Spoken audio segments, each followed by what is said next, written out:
big part of it has to play with the stories that I'm telling, because I'm nothing without the stories that I tell.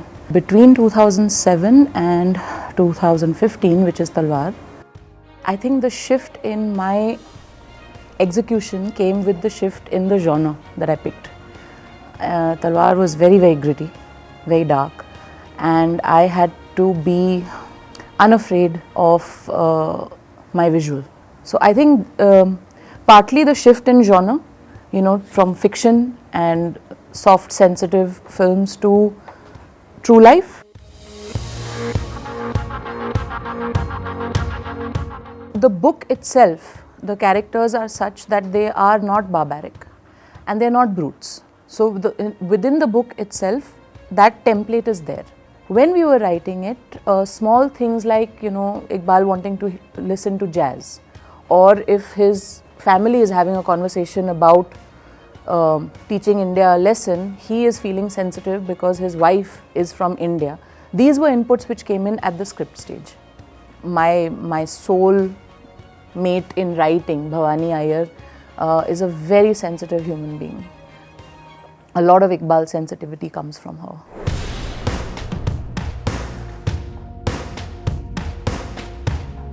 I am overwhelmed, and I am so grateful that they gave it that chance.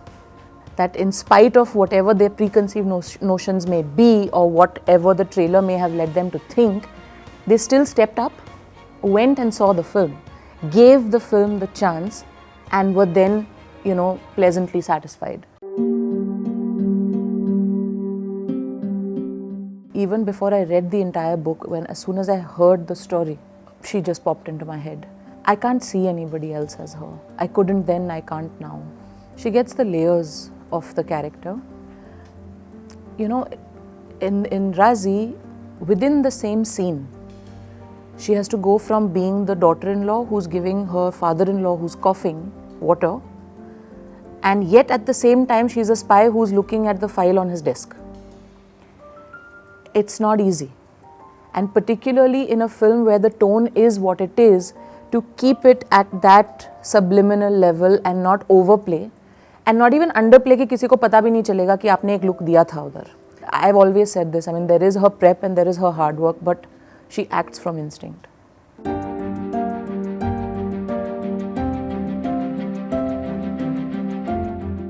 The most significant changes in the film are towards the third act, where you depart from the book, and in Iqbal's characterization. I mean, apart from that, we've stayed pretty faithful. My father is a writer, and I know how it feels to maintain the sanctity of a writer's work.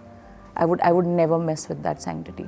For me, an adaptation is an extension of the written word. It's not countering it.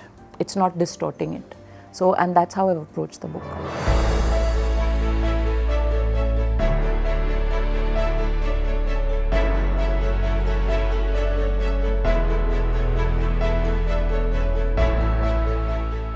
This is 1971 army household in Pakistan. You think he would go to the head of the household, or would he go to the daughter-in-law? He would go to the army headquarters, where his Saab has gone.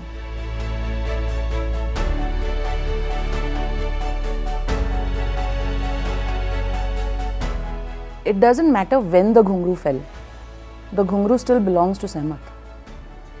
And the fact that Mehboob has scanned the entire room and there was nothing found, and then suddenly when the next time the room is searched, you have all this Morse equipment and bugs found over there.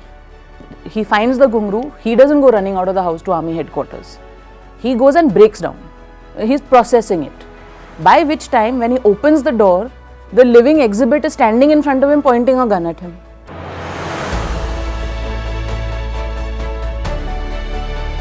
And I'm not looking at telling the story chronologically.